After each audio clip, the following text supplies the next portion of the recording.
water. Do you want to take a minute and go grab one real quick? It's fine. No, you'll just suffer. You'll suffer, and everybody watching will suffer. Like all my students. Yeah. All right, what you got? Let's see it.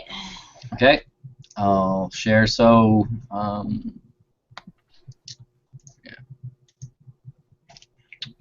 Okay, so I think one of these you may have seen. Do you see the full thing, or is that? It looks like it's cut off a little bit. I can't tell. Do you see the? No, it's okay. I can see the. Do you see my cursor up here? Yeah. Okay, that's the top of it. It's cut off on my little box. Yeah, so I think critique 14. The challenge was to pull together a team and try to step it up a little bit instead of just kind of randomly working with people. And I had mentioned that this was done kind of almost simultaneous to when you were writing out my my steps for Sphere 1.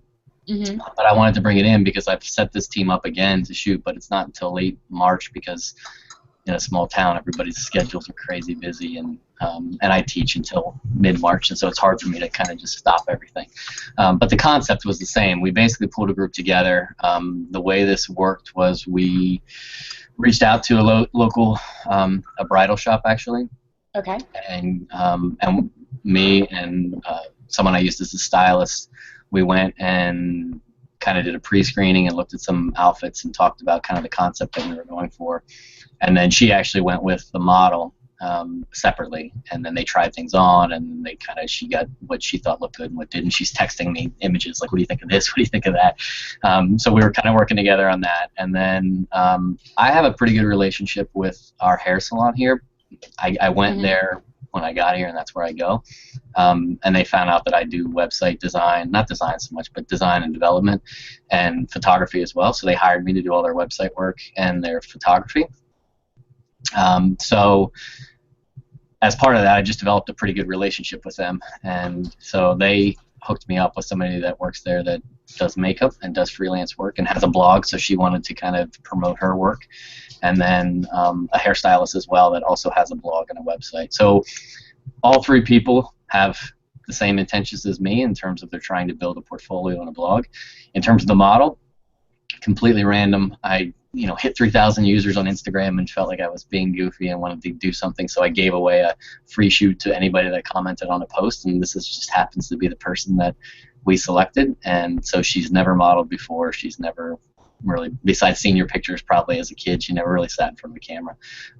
So it was fun. It was interesting. So the pictures that I'm going to show, there's 5 of them. The one that's up, the first 2 probably are more for me. I mean, these are kind of represent the style and the look that I think that I'm going towards. I say I think because I really still like the kind of boudoir type glamour shots, so that's kind of a separate genre, but I do love the processing, the editing. We've talked about with this image some of the things like the hand being cut off, and it is what it is, but the image itself, that kind of like emotive photography, I say, where it's like really emotional and there's always like something like she's in deep thought or thinking about. So this image kind of represents that to me. Okay. So I like this photo, and I do see you starting to develop your style, and I'm actually really impressed because it takes a lot to create images that have that sensuality and that femininity without relying on the boudoir and the nudity. And a lot of your girls are really well clothed in comparison to most of my images and other things. So I like that you're still getting a little bit of the sensuality and a little bit of sexuality without it being sexual.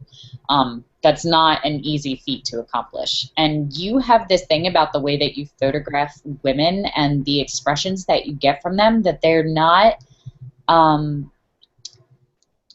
very strong in the emotion that they're conveying, but they still have an emotional quality. It's that very Mona Lisa, je ne sais quoi kind of thing, that you can't quite put your finger on what it is, and that makes you want to keep looking at it because you want to know what she's thinking. And there's a lot of people that spend years trying to do this, and I think it just comes inherently to you, which probably comes from you being a people person and the fact that you do teach and that you're around people all the time.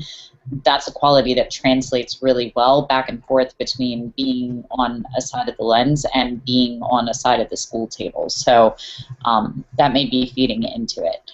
I love this image. I love the line of her collarbone. I'm a stickler for that. I think that's one of the best ways to accentuate women, and it's overlooked all the time.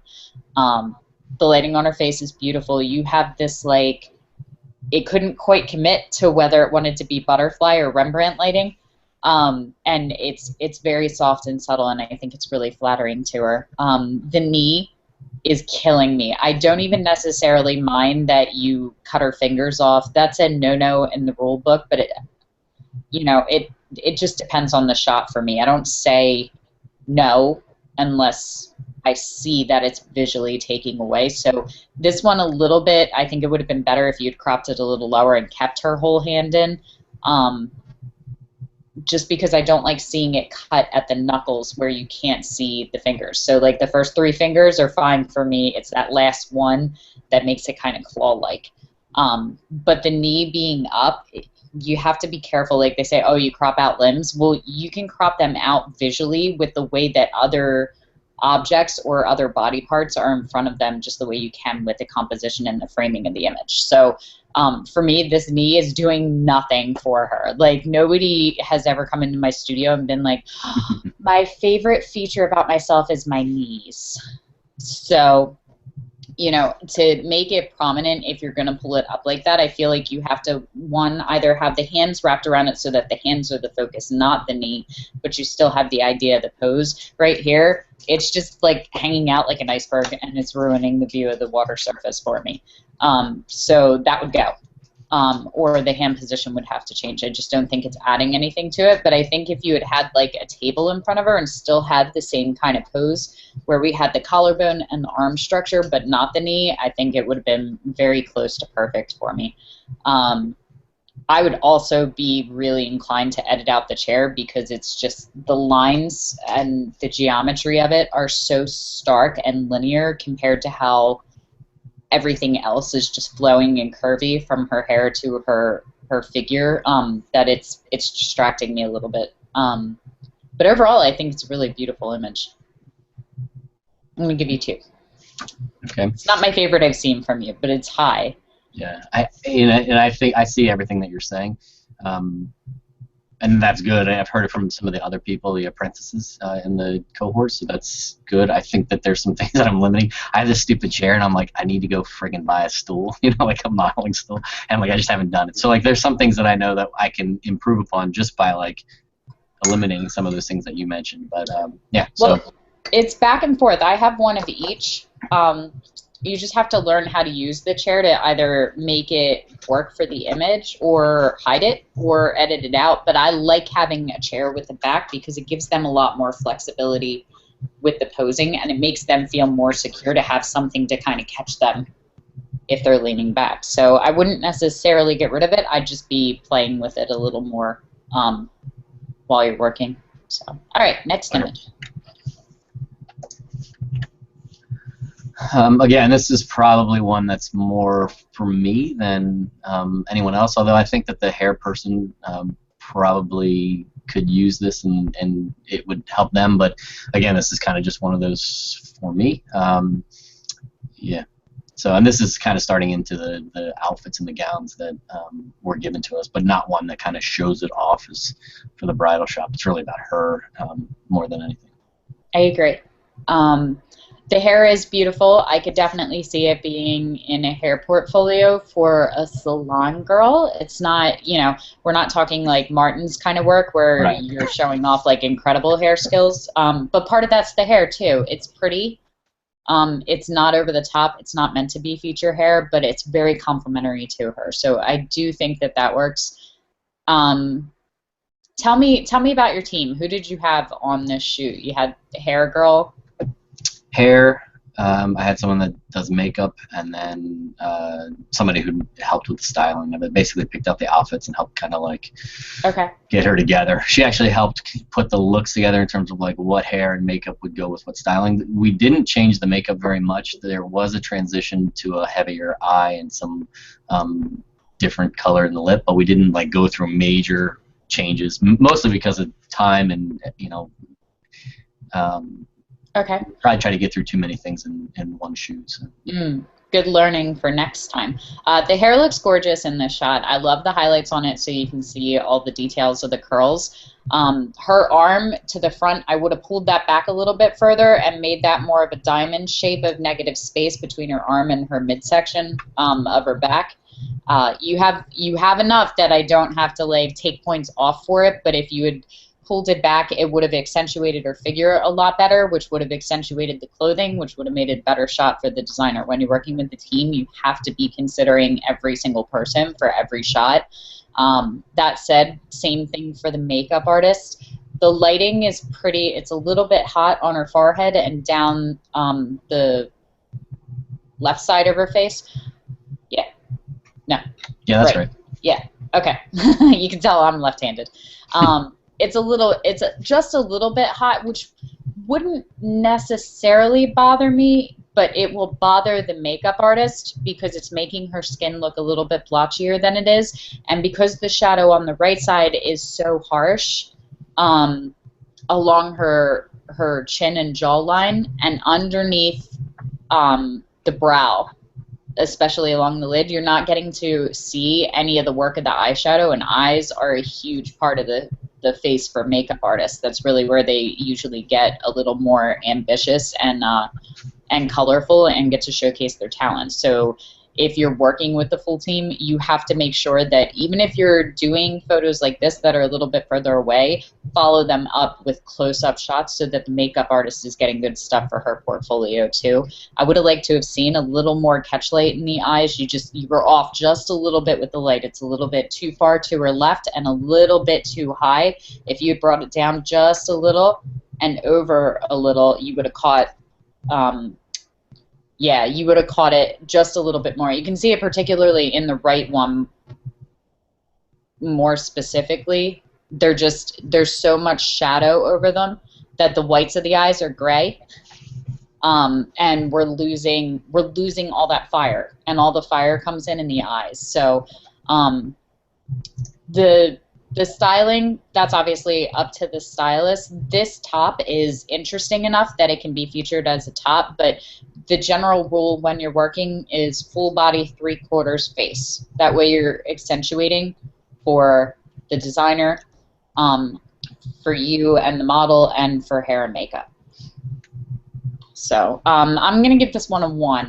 I've seen way better work from you. I don't think you quite hit the mark with this one. It's still a very pretty shot for this session, but it wouldn't make your portfolio for me. Okay. Next one. Okay, this is that full body. Again, the hair is a little different. I think they darken up the eyes and the makeup, but we didn't put anything on the lips.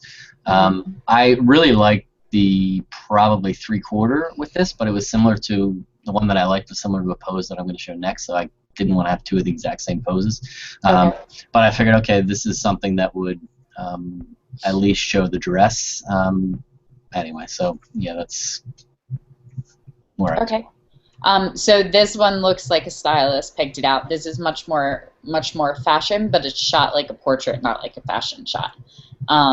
She's blending a little bit. The dress is blending into the background. The gray may not have been the best choice to shoot her on in a black dress. If so, you have to backlight her so that you separate her from the background a little bit more. Are you working off of one light? In this case, it's 2 lights, but they're basically coming from the same direction to the left. So I have, a octabox above, which is really I had on as a single light, and then when I wanted to do the full, I put on a second light that was underneath. Again, this was so it's 2 lights, but it's not providing kind of a fill at all from her right side or her left side. My left. So, do you have 3 lights, or are you working off of a 2-light setup right now? No, I have multiple lights. Yeah, okay. So the next one, I would be pulling a light over to the other side, and I would actually be placing it so that it's just a little bit behind her, and that'll create a really nice rim light off of the other side and separate particularly the bottom of the dress from the background, because we kind of lose her. She just blends right in there. And I think that would have helped a lot. The Yeah. pose, this is a tough dress to work with because it's so high fashion couture in the styling, which is the point of the shot.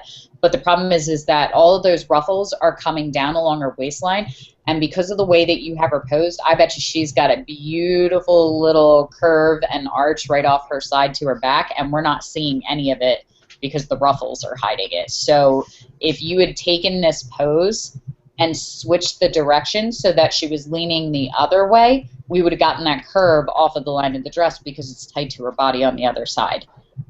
So you flipped her the wrong way. You had the right idea, but wrong direction. You always want to have at least one side of the body really accentuating the figure and the curves. And you compounded that because you brought up that arm to her face, and so any of the curve that we would have got on this side is now a straight line down from her shoulder to her elbow instead of along the curve of her body and down her waistline.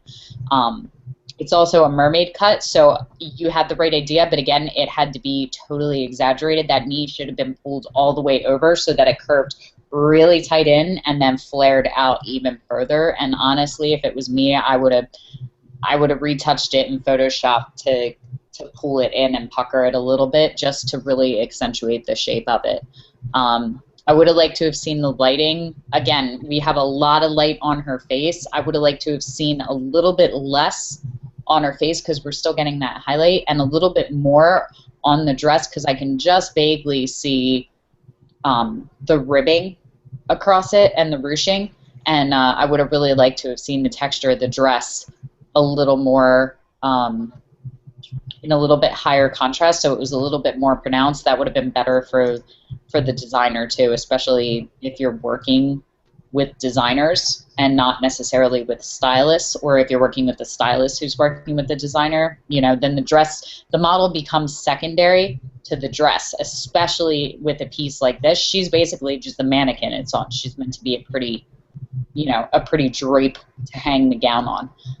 And here it's all about her face, and you are so close with the hands, but you just haven't quite got it right. I'm going to make you a homework assignment where all you do is pose hands with models. I know you had mentioned before that if you're going to have them in there, then they have to be prominent, like not hidden or tucked away. They kind of have to be, fingers have to be out. I don't remember, but I have to go back. You're close. You're really close. It's little things like having the hand here. It's the fingers spread apart. I would have had it right on the line of her hip. And the one that's right here, you're really close, but you kind of just have it brought up here. If you had brought it to her face and featured it, or down the line of the neck, the fingertips become the stars of the hand. You want to pay attention to where the tips of the fingers are because you're getting a lot of claw, and it's making her hand look the same size as her face. So you just have to play with like how you're turning the hand to make it a little less prominent and pulling it away. You don't want it at the same plane as her face because it makes it look larger. That was the same thing with the Creation Wars because it was in front of her face. Even though it was well done, it just makes the hand look so disproportionately large to the face. So pulling it down here makes a huge difference. Bringing it here is way different than having it here. Right. But I still, these are still good shots. I'm beating on you a little harder because we're good. at level 14. And because you wanted to work with the team, and the best way to build a good team is to make sure everybody on the team is loving the images that you're giving them. So I'm gonna give this one a no, I'm not. I'm gonna give this one a 1 too, because I feel like beating on you hard today. That's okay. That's the downside of being the first one. I'm on fire. No, that's fine. It's good, actually. It doesn't bother me. I mean, I think that it's good. All the points you're making are good to take in. I think that I talked to Martin. We did a chat maybe last week, and we were talking about all of these things. And his work is so incredible. But I'm like, so how many pictures do you get? And he's like, maybe out of a look like this, I'll have like 12 pictures. And I'm like, holy shit, I probably have like, 200 that I did from this dress and it's not just, pulled out like this, but like the whole thing, I probably have so many. And so I was really thinking about her and the model. But you're right, we got these dresses from a clothing store. We had somebody there. So maybe I need to do more thinking about everybody gets pics and not I get picks. Yeah, it's both, and it's just, you know, if you just put it in your head that at least for each look, every time you change your outfit, her hair, her makeup, anytime anything significant changes for any aspect, everyone gets a shot of it. So you can take 50 picks that are for you, but take, you know, make sure you take one going, how can I feature the hair? How can I feature the makeup? What's the best look for the designer? You know?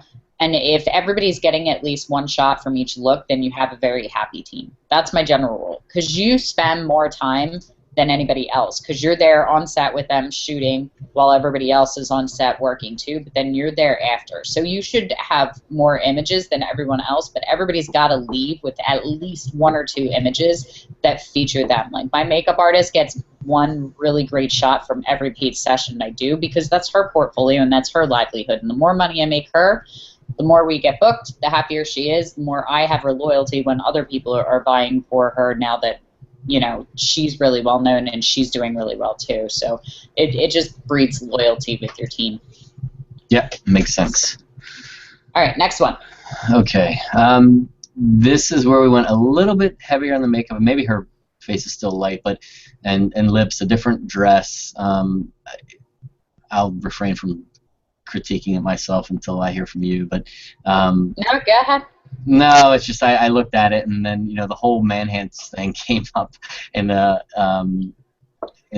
creation wars, and, you know, this was a total mistake on my part in terms of, I think I was using my 24-70, which is fine if I'm at the, you know, high end of that, but I think that I probably was doing some tight shots and then didn't move back but was pulling out with the lens to do some wide shots, and I think that I just I have to look at the properties on this, but I think that some of these were shot at, like, you know, 30 or 33, and I think that I just, anything in front obviously is going to be accentuated, and that hand is, like, even on this one it's not as prominent where she was like squishing it out from the Creation Wars image, but it's just prominent to me. But again, I look at this and I go right to the face, and like that's what I'm looking at, and I tend to kind of lose focus of some of those other details, which I think I look at them, but then when I come back and step and get into a room like this with you, then I'm like, all of a sudden it stands out. So yeah, that's good. The trick is to get it to stand out while you're actually doing the session now.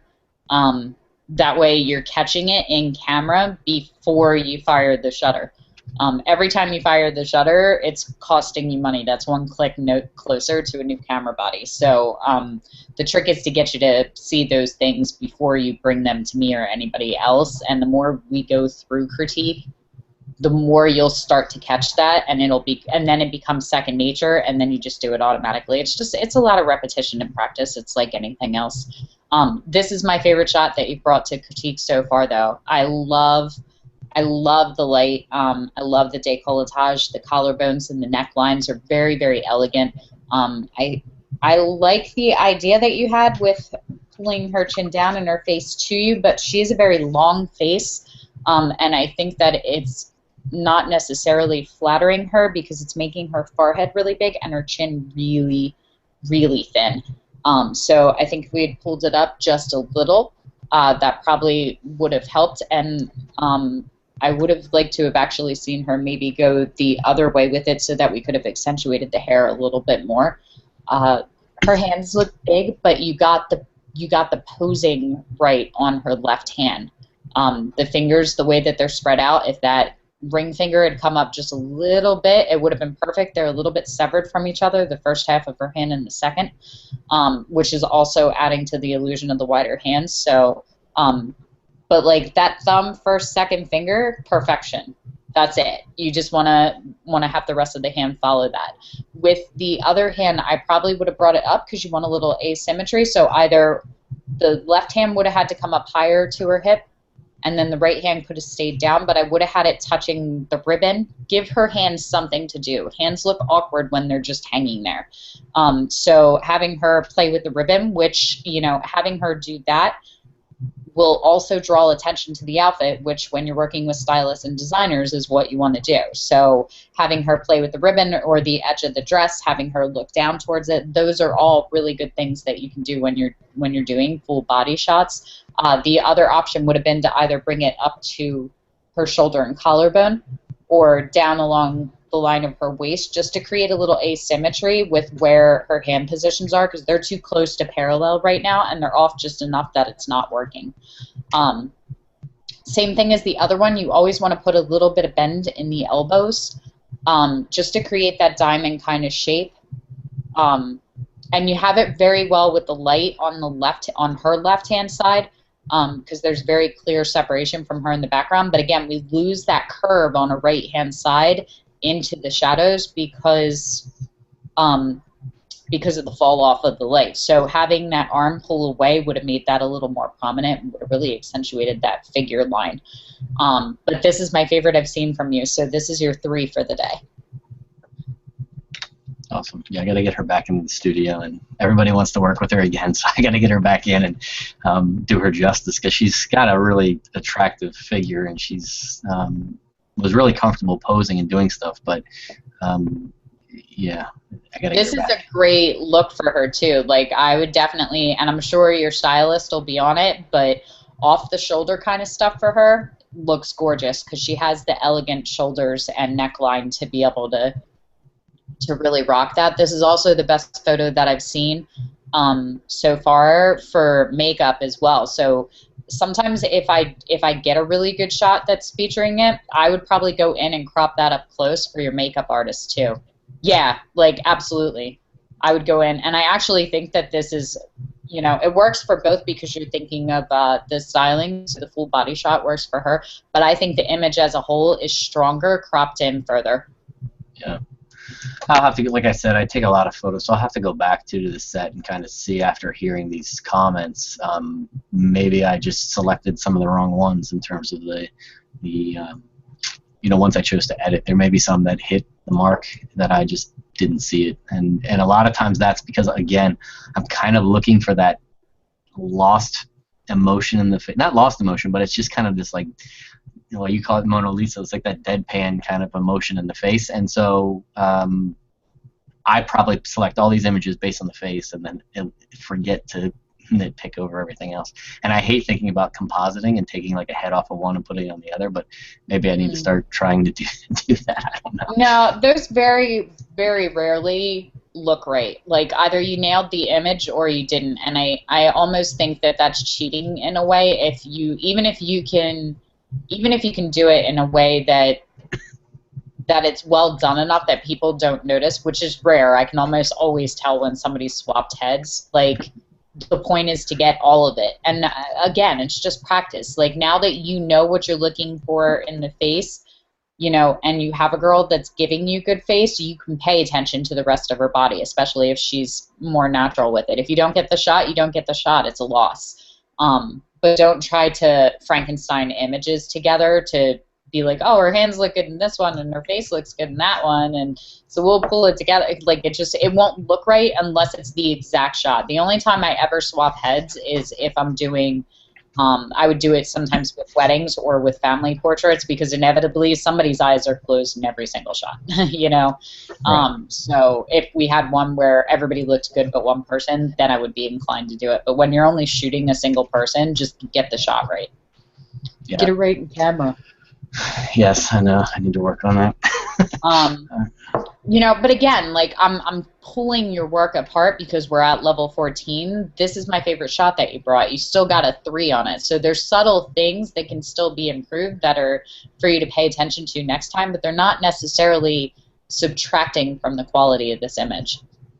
Yeah, that's all good. All good information, actually. All right, next one. And then this is the last one. It goes back to that kind of full dress. This was an interesting one because nobody wanted me to pose her on the ground and do this, and maybe it didn't work, but I love it.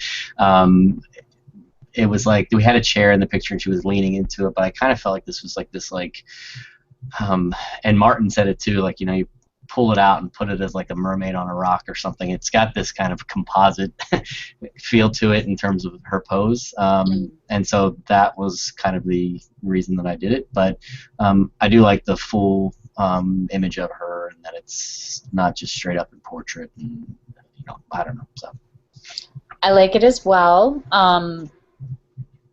I love the flow and the texture of the fabric. The styling is fantastic. This one would make me really happy if I was the stylist. The hair looks good, the makeup looks good, the light is beautiful. It's a lighter color, so it separates her a lot better from her backdrop.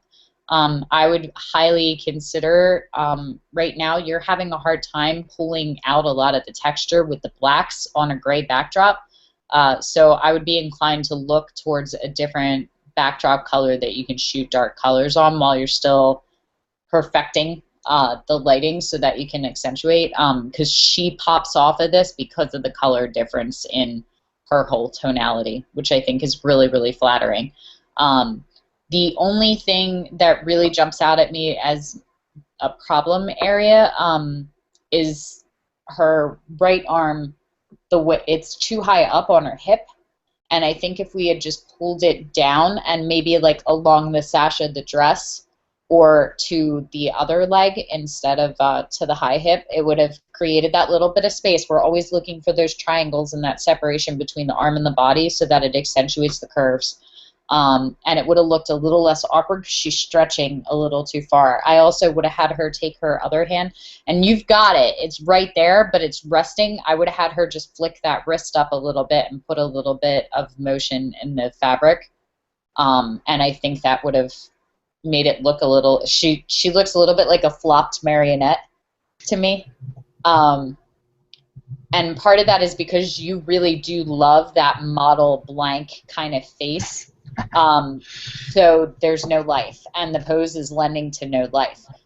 So just putting a little bit more motion in the arms and a little bit more life in the figure, I think would have helped. But this is a really beautiful shot too, and this is also one of my favorites from you, and I think that it hit all the points. It accentuates for the stylist, for the hair, for the makeup, and it's a shot that you love, so you hit all 4 points in one shot, and that's what we're looking for, is to work smarter, not harder. When everybody benefits from the same image, then it's less retouching and less work you have to do for your team. So I'm going to give you a 3 for this one too, because aside from that right arm, it's a win for me. Okay. Well done. All right, so you totally cheated and didn't do a new shoot. You did one, but it works because you just happened to get lucky and have been doing a shoot while I was building your Sphere 1. So working with the team was a big deal for you. How do you feel having done that now? It was great. It definitely made a difference in the work. Like, I could focus on some things that I wouldn't necessarily have to focus on. I could focus on things I needed to focus on and not things I didn't need to focus on during the shoot. I think that having actual outfits, in this case gowns or things, helped, but she also brought some of her own outfits that we shot that turned out to be awesome, that I love. So, but you know, obviously you have somebody to do professional hair and makeup, it's going to lend itself to being a totally different shoot. And with me shooting for fun, and this is kind of a question that I have for you when we get into it, is, you know, I hate the idea of paying models to shoot, and not because I don't want to pay them, but because I'm not doing it to make money, and I don't want them to lose out, but I also don't want to, like, you know, spend $500 just to get a shot done because I love the art of it. Like, I have to, like, you know. So in this town it's hard to get people because there's nobody here that are interested. I'm fortunate that I even have a good relationship with the salon, but when I travel, man, it's so hard, even through Model Mayhem, to put castings out, to find makeup artists and hair people and other people that, you know, one, to coordinate the schedules, and two, that they're willing to work for trades. So, and I feel like my work's getting better. I know when I first started out 3 years ago, like, I didn't have a portfolio to even be able to show them that they're going to get good work, but I feel like I do now, and it's still tough. It's getting better. I'm going to San Antonio in a few weeks, and I think that I've pulled together hair, and I'm working on makeup, so I think I might actually have a team in a distant location that I've never worked with, but it's usually pretty hard. Okay. Are you advertising at all or putting out casting calls on Facebook and your social media? Not on Facebook so much, but I do put out things. Why not? I underutilize Facebook. I really dislike it. I know that that's where people are, and that's what level 15 is, and I'm working on that now. It's almost done to where I'm going to have my posts and stuff. But where I focus has ended up being on Model Mayhem, and I do put castings out on Model Mayhem. I don't know why Facebook would be better than Model Mayhem when the concentration is really on Model Mayhem, but I get what you're... Okay, so here's the thing. That girl, is she a model? Which one? The one that we just looked at the session from. She is not a model. She is not a model. She is a... Really? Because I think she had her hair and makeup professionally done and wore dresses and looked great in front of your camera. So... The model's not the hard part, though. Getting somebody to model isn't the hard part. It's getting hair and makeup to want to work for free. Well, I always pay my hair and makeup artist if I'm getting paid. Right. And part of that is the quality of work. I don't have a problem getting anybody to work for free for me because of the quality of the work and because I treat them really well and I give them really good images for their portfolio. So part of that too is paying attention to your people and making sure that if they're not getting monetarily compensated, that the investment of time that they're putting in is going to monetarily benefit them down the road. In exchange, the images that you're giving them for their portfolio is getting them hired for other work, because then it's worth it. If they book 10 shoots because they have the images from your session, they don't care about making $50 or $100 with you because they just made $500 to $2,500 off of the other people as a result of the images that they're advertising that you're giving them. So it's just a matter of how you're selling it to them. Well, go ahead. I was just going to say, well, maybe Facebook is some place that I should look at besides Model Mayhem. I feel like Model Mayhem is very difficult to find people now. Everybody's like, and you're local to work. Are you in my Artistic Seductions group on Facebook? Yes. No. Okay. No, I'm in your Profit Passion. Okay, so not your Artistic Seductions. The Profit Follows Passion one is just for anybody that's really kind of looking to get in touch with their life. The Artistic Seductions one is like a boudoir and glamour-based group, and it's solely for photographers, makeup artists, stylists, hairstylists, and models. And there's like 2,000 some people in there, and most of them are local to our area, from in between you and me. So I would go in that group, and it's perfectly fine for you to say, hey, I'm working on a project and I'm looking for, this, and this is what I'm thinking. The bottom line is that if you want people to jump on board, get them excited. People get excited about money when you say, hey, I'm looking for someone to pay for a session. They go, ooh, me, because there's an immediate gain for that. However, if I was looking for a project that I wanted people to work on that I didn't have the budget to pay them, and I had a concept in mind that I was working off of, I would be creating Pinterest boards or interest things or having an inspiration image, and I would be putting that up and going, this is our inspiration point for the shoot. We're doing this epic, headdress, sea foam, mermaid thing by the beach, and it's going to be awesome. This is what we're thinking on the scale, looking for other people that want to add something like this to their portfolio. Somebody's going to come across it and go, oh, I don't have anything like that in my portfolio. I'd love to do that. And they'll jump right on it too. But even if you are looking to work for time for print or to do a test shoot, there's nothing wrong with going on your Facebook page and going, I'm looking to connect with other hairstylists, makeup artists, and designers for upcoming sessions. And just put it out there and see. Even if they're like, oh, I'll send you my rates, I would still have them on the list. Because I've had people that have done that, and then as they pay attention, they drop me a line and go, hey, I'd really love to work with you, time for print. Because most of the time it's people coming to me and saying, oh, I would love to be shot by you for free, and I send them my rates because I don't pick up my camera for free unless it's a personal project. Like, right. My portfolio is good enough now that I don't need to. So if you're looking for people to work for free, you're going to get free quality work because the people that are doing it full time and have the really high quality don't have the time to sit and work for free because they're booked, So there's two schools of thought with that. Either you find people that love it and are doing it for passion, which is all great in theory, but most of the people that are really good at it are getting paid. Or, you start getting paid for shoots, even if you're not necessarily in need of it financially, so that you can pay your team. Right. And at least come out even and offset your time costs, because even if you don't need it because you love your job, like, it's nice to have an extra $500 or $1,000 to go put towards that new lens you want to buy, or a new light, or put in a bank, to set aside for really epic shoots. Yeah, and I do. I mean, I do that. I do charge for shoots in certain circumstances, especially when someone comes to me. Like, if someone comes to me and says, I want to shoot, then I send them my rates. If I seek out somebody or I want a project, then, I say, well, this is what I want to do. And I try to, maybe I just need to be...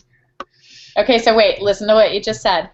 If somebody contacts you, you send them your rates. Yeah. But if you contact somebody, you want them to work for free. No. I will accept I'll look at their rates and be like, okay, you know what, this actually works. I'm willing. I've paid people before to help shoot for things that I'm not getting paid for, if I think it's going to be fun and interesting and exciting, because the biggest, around here, it's not a big issue, but the biggest challenge is when I travel so much. I'm usually in a town for 3 days and I don't know anybody there, and I'm trying to pull together some shoot, and it's just a lack of networking and connections in those cities. So I think part of your comments about just trying to network through Facebook or even through Model Mayhem, although it's just a total nightmare trying to get people through Model Mayhem. I don't use Model Mayhem at all, and I was on it in the beginning, and even in the beginning, I'm saying this with so much love. It's for a lot of newbies that are aspiring to be photographers, makeup artists. They have day jobs. They're doing other things. You're not a model. You work at Subway. You're standing in front of the lens. You're not a photographer. You're working at a bank. You're just picking up a camera. I hear this argument all the time of what makes a professional anything, what makes a professional model, what makes a professional photographer, and they want to talk about the quality and that you have to understand all. Now, the bottom line is that you're a professional when it is your profession and you get paid to do it, period. Right. And if you don't do that, then you don't understand what you're talking about. Most of the people that message and go, oh, book me for a shoot, here's my rates, if they are going on Facebook, and this is a huge pet peeve of mine, as soon as you put out, come and book me, here's my rates if you want to work together, you are begging for people to come to you, which means you're not hired. I already know you're not working and getting paid. That's an immediate sign off for me, especially with modeling.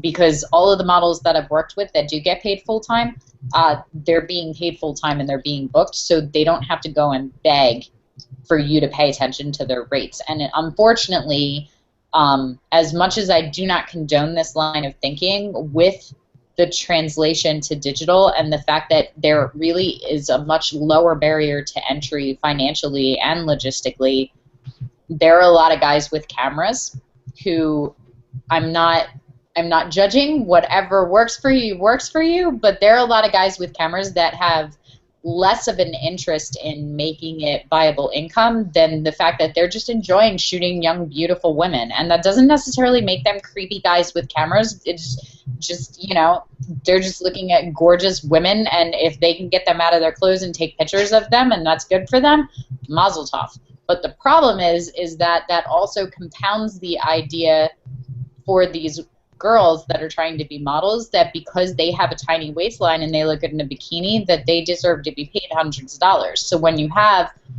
legitimate photographers that are putting together entire teams and working on these shoots, they think they're models, and they're not, because they can't do what we need them to do because they're inexperienced and they're not up to par on those rates. So it's a matter of education, I think, and I'm going to hop off the soapbox now. But that said, I've had a lot of girls that go, oh, I'm a model and here are my rates, or oh, I'm a model and I'd love to work with you. And I love working with girls that have not been photographed before. They're usually very timid in front of the camera because they don't do it, or they don't think that they know how to do it, so they follow direction really well, and it's much easier for me to turn out good results with them. Really, for me, a model or a subject for a potential picture is somebody that I see that has something striking about them that I want to capture on film. That's the only qualification. I don't need experience. I don't need references. I just need you to look like something that moves me. You know, there's something about them. And that's what I really like about your work, is that you're definitely able to capture that, because the girls that you're shooting look like girls. They don't look like necessarily size 0 high fashion models. They look like beautiful, striking women, and they have these features, and you capture that, and you capture something that's within them. And I think that if you keep doing that, that it'll be really easy for you to just put up a status on your social media, just like you did on Instagram, put it on Facebook, Twitter, whatever, and go, I'm looking for someone to work with, and people are going to want to work with you, so they have that kind of style of imagery. I'm guessing, and I'm just guessing, and I could be totally wrong, I'm guessing that the number of friends that you're connected to on Facebook way outweigh the number of connections you have on Model Mayhem or on Instagram or on Twitter. Yeah, I don't know. Probably. I think that Instagram actually is where I'm getting most of my interest now. Probably because I focus a lot of my time there, and that's what you'll see in my level 15. What a brilliant thought! That where you put your energy is where you're going to get the results. Right. So again, I appreciate that. That's good in the building blocks that you gave me for Sphere 1, and so you know, moving past level 14 and level 15, getting into level 15. You know, I've already written my description, and I have my write-up in my wall so that it prompts me, but I'm in the process of weeding out thousands of images to figure out how I want to kind of organize this launch of scheduled posts. And so that was one of the things. I think I need to kind of reconnect my social media in the sense that I need to figure out where I'm going to get the most bang for my buck, not necessarily which ones I like the best or don't like the best. Okay, well, here's my question. Do you have your Instagram connected to your Facebook? You cannot connect it to a page, only to your personal account, and I don't connect anything photography to my personal account because I have a lot of, it's like a total dichotomy of a professor at a university versus and turf stuff, and so I don't use my personal account very much at all. Like I might post a little bit here and there. I focus most of my stuff on my page, and you can't go to your page from Instagram, which isn't a problem. I don't mind. Usually Instagram is like very like hands-on and tactile for me. I like to be able to post things in the moment and not schedule it. Instagram is that way. I think Facebook to Twitter, I have that. I can definitely schedule stuff that way. You can actually do that in reverse, and you can have your Twitter post to your fan page, so that you're updating from your Twitter to your fan page, which means that if your Instagram is connected to your Twitter, it will also update to your fan page, which means one post is going out to all 3 social mediums at the same time. Right. I've been studying my social media use for 5 years now, and I have a philosophy. Like I have a philosophy on the amount of information that should go out, and Twitter is like the very bottom of that, because you might post 10 posts a day or 15 posts a day, where Facebook, like I really like to limit it to like a few posts, maybe 5 to 7 a week at the most. I like. Okay, let me just stop you, and I'm gonna call you out for a minute, because you were giving me a hard time on Facebook, because I said that I was looking for someone for a new project, and everybody commented, and you went, my goal in life is to put up a random Facebook post and have this many people respond that they want to work with. You're a superstar. It's awesome. Do you remember that? Yeah, okay. It's good. I wasn't knocking you. I'm like, it's great. Like you have a connection and a ton of people, and that is where you focus a lot of time. I just don't like posting too many, because it's like, okay, wait. I overwhelm. Stop. It's going to be just a difference in philosophy. The end result that you are after in trying to do what I'm doing, where you're giving me a hard time and telling me I miss popularity, you are now arguing with what I'm telling you to do in order to be able to have that result by saying, but I like doing it this way because my social media philosophy, which is totally fine. I'm all for people following their voice. However, if you keep doing what you've been doing based off of that philosophy, you will keep getting the results that you have been getting up to this point. Are you happy with that? No, and I'm not saying Okay, that, okay, I'm not okay. saying you're wrong. You have to listen. I'm not saying you're wrong. No. Stop. We're Wait. working We're just on gonna go with scheduling no. and adding We're just gonna content to go with Facebook. no. We're scheduling. We're just gonna. Every word you say right now is Type costing A you a karma point. personalities. Every word you say is costing you a karma point right now. So you are paying every month to study under me, and then you're giving me a hard time on social media because I'm getting the results that you wish that you could get inherently. I'm telling you right now that your philosophy, however well researched, is not getting you the answer that you want. Yes or no? I'll reluctantly say yes. Okay.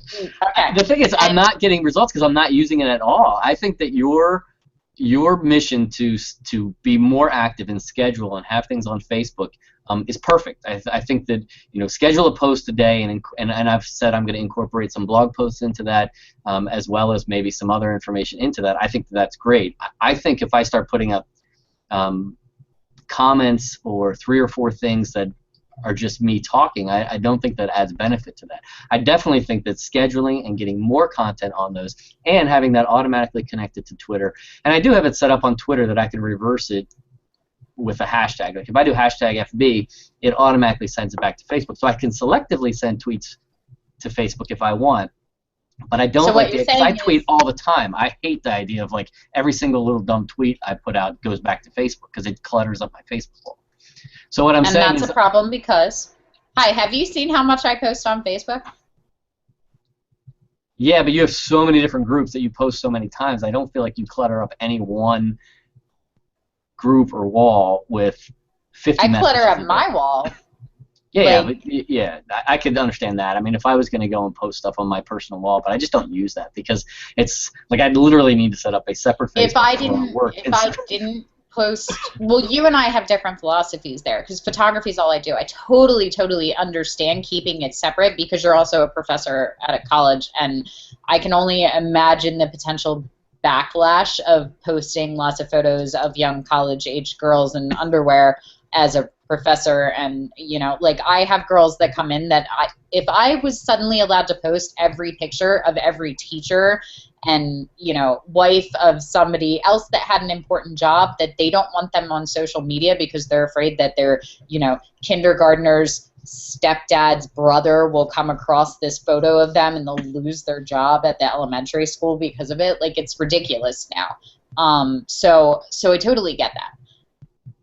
But here's my line of thinking is, especially you just answered your own problem by saying you can hashtag Facebook and it'll send selected posts. So what I would be doing is I would be connecting your Instagram, which you said is bringing you the most business and your most interaction right now, which means what you're doing on there is working. Instagram is about photos sell. So I would be connecting that to your Twitter, and any of the ones that are professional posts or posts of your work, I would be hashtagging that Facebook then, so that when it posts to Twitter, it auto posts to your Facebook page. It is 3 times the work for 1/3 of the effort. That's a good thing. We want to work smarter, not harder. My second issue with what you're saying is that you don't want to clutter it up. Most of the people that connect with me because of me, not because of my work. I have people that connect with me because I do the wall of shame, because I call out stupid people that can't figure out I'm a photographer, and not, you know, a 6-foot-tall, gorgeous African-American woman and a 5'2" curvy little Asian girl and a blonde-haired, blue-eyed, big boob. You know, like, there's so many different girls on my page, and I will literally have guys that are like, "You're hot. This is gorgeous. You look great here, babe," on every single one of them, and they can't figure. I'm like, I know, I'm a chameleon. It's amazing. My modeling career really took off because I can be every ethnicity and size all at once. And so I have people that follow just to hear me trash talk stupid boys. You know, and I like getting those private messages from guys too. Like, "You're hot." I'm like, yeah. You know who you're talking to, dude. Yeah, exactly. And it's like, you know, my favorite, and like, exactly, like, hello, yes, and my parents didn't like me, so they named me Jonathan when I was little.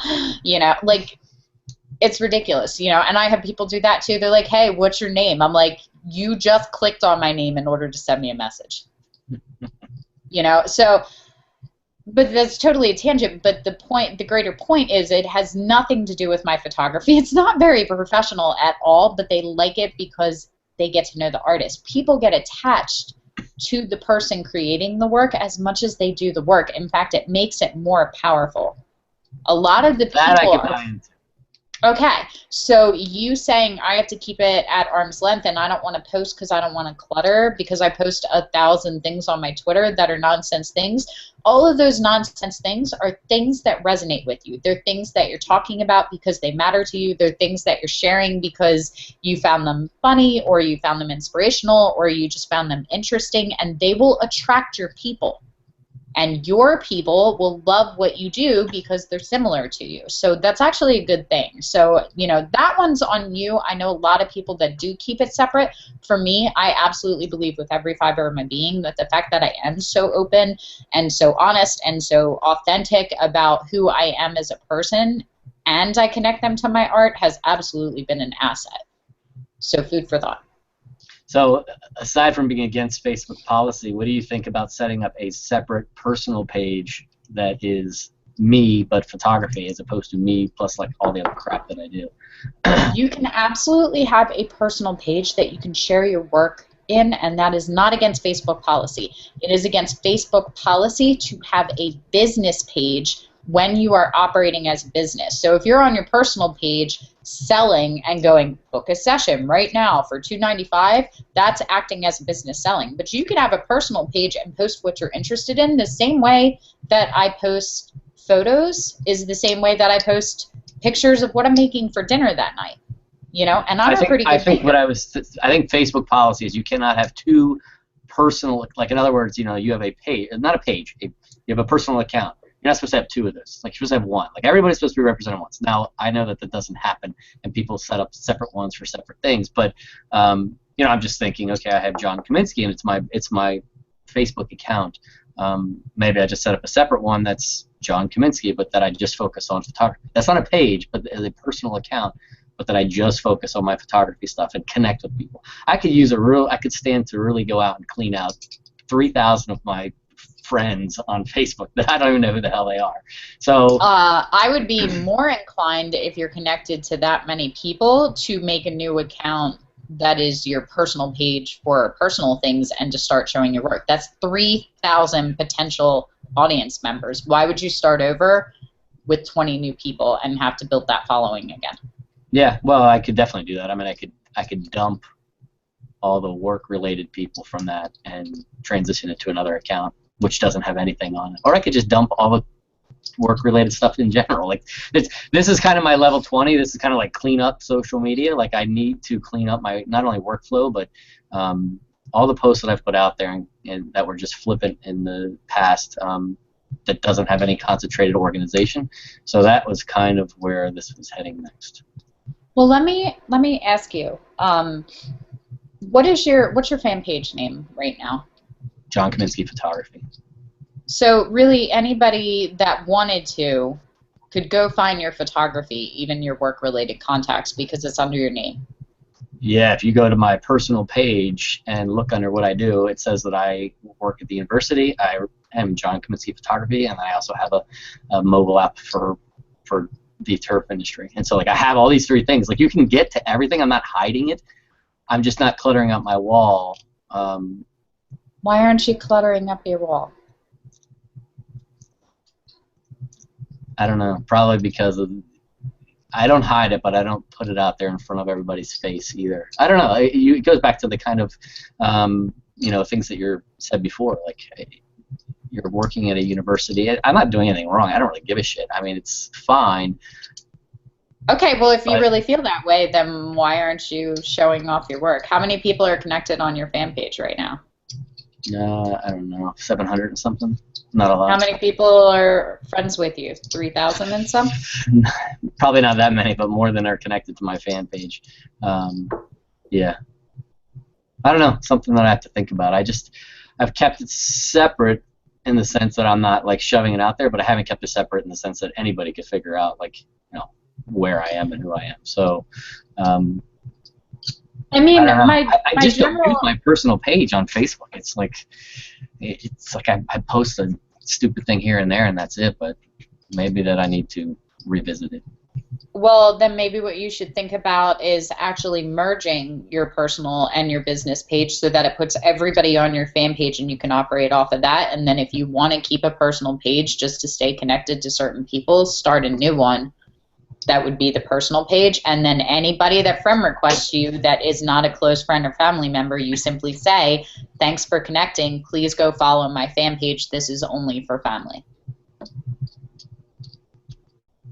And then that would move those 2,000 to 3,000 people over to your fan page, which would keep them. You'll lose some of them that don't want to be connected to your photography, but that would be my recommendation then, especially if you don't use your personal page. Like, I'm on my personal page way more than I am my fan page. If I could get those fan page people to come over to my personal page, I would just delete it.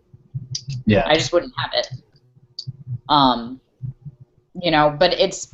My biggest thing is not to sway you one way or the other. My biggest thing is to have you sort of investigate why you're holding to the mentalities that you're holding and if they're actually benefiting you or you're just doing it that way because that's how you think you should do it. Makes sense. And honestly, I've been thinking about it quite a bit because I've gone through levels, well, 14 is this critique, but I've gone through in Sphere 1 every level and have outlined kind of what I hope to be doing. And then it's been one of those things that I'm trying to kind of figure out. So I think that's where level 20 comes in. Like, I really need to figure out what I want to do. I honestly don't think I want to open up my personal Facebook to all my photography. Okay. I like the idea of having a fan page, and that's what it's for. And I do a ton of stuff besides photography. So and I would say probably half of those friends that I have on there are related to the golf course industry or turf, or people that don't give a shit about my photography, but maybe want to know about my expertise in other areas. You don't know that, though. No, but again, I think that, and I'm not arguing with you at all. I'm not. I'm just thinking through it.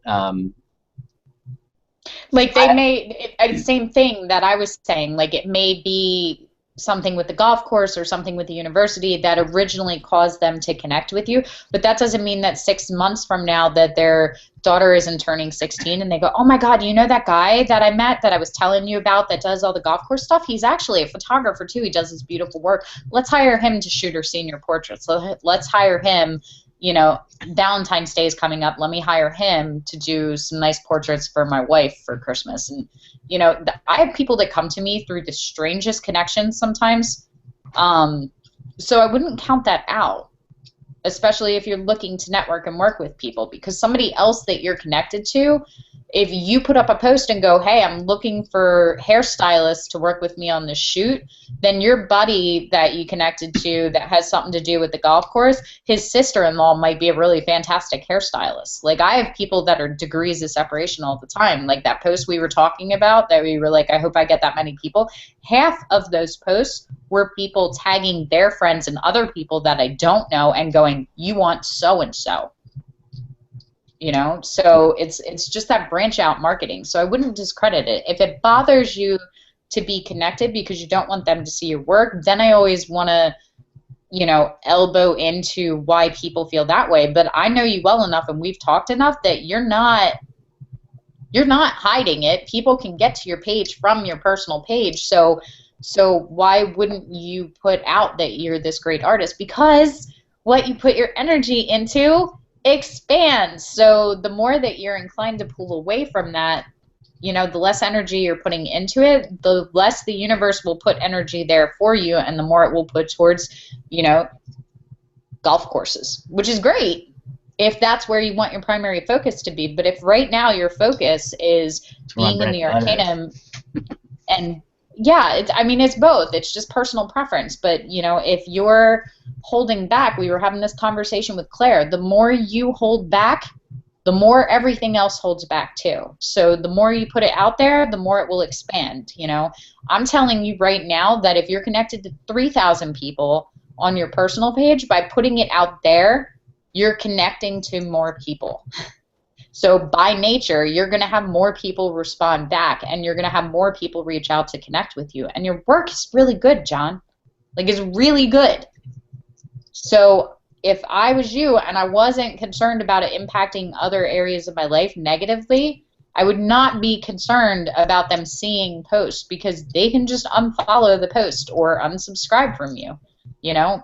And if you really feel the need to keep it separate, then I would think about moving those people over, and I would just put a status up that says, hey, I'm merging my personal and my professional page together for my photography. If you would like to connect with me, I'm still keeping a new personal page at this link, you know, for my professional contacts, you know, with the turf stuff and with the school and blah, blah, blah, friends and family, and let them connect on that one, you know, and don't take it personally if I send you to my fan page because everybody else is going there, because I'm on there more anyway.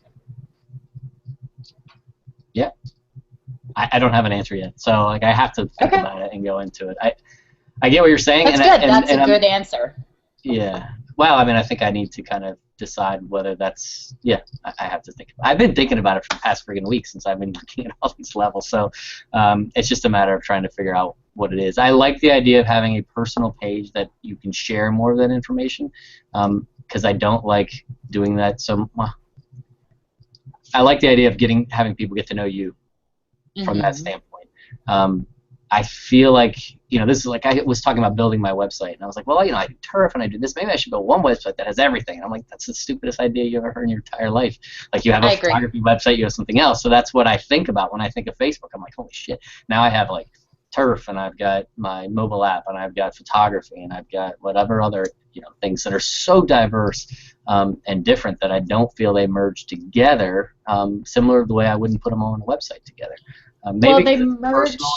It's okay because it's me, but they merge together at the conjunction point of the fact that they are all yours, and these are all your endeavors. So you could have a site, but you would have to be the focus, and it would have to be, you would almost have to treat it like a celebrity page at that point, where people are coming to connect with you on a personal level, and these are the things about you, as opposed to having a photography page where the focus is on the photography and you happen to be the person behind the camera, or the focus is on the turf or the app and you happen to be the person behind. You would have to be the forefront of that, which you could absolutely do, but I think for what your focus is and what you're looking to accomplish and what you want the focus to be, you know, I draw the line at you being able to have a website that has, you know, gorgeous feminine photography and stuff about how to properly turf your golf course. That's the severing for me. Yeah, well, I got it. I agree. All right, I know you have other hangouts to get to, so I'm gonna let you. Did we cover everything that you wanted to cover? Because I lectured you a lot today. No, we did. I mean, a lot of it's just been things that I've been thinking about, and I really need to come up with, you know, my solution and my plan. I'm really geared up towards getting involved in the protege stuff. I'm already starting to build stuff out and think about that. Awesome. In addition to wrapping up, I say wrapping up, it's a long ways to go, but for Sphere 1, I mean, I've already outlined kind of the things that I want to do. It's just a matter of continuing to build on that, and to the point where I'm ready to say I'm ready to elevate. So awesome. I'm geared up. It's been a really good week and a half, even though I'm swamped because I'm in classes and busy, but I'm just like sitting at home at night working on stuff, so it's been good. So I'm excited. I know you have been like hardcore lately. I've been really, really proud of you. So, will you pass level 14 with flying colors? So we get to do it again at level 19. And you know, in the meantime, if anything comes up, just drop me a line. I will. If I need to do another hangout, I'll burn some karma points. Yeah. Well, you get them. You still get them for passing the levels too, but that's pretty much all you're getting these days. You can steal some from Mackenzie when she mixes up 2 and 2, because I'm taking them away from her now too. Good. All right. I appreciate it. All right. I'll talk to you later. All right. Thanks. Good luck in your reviews today.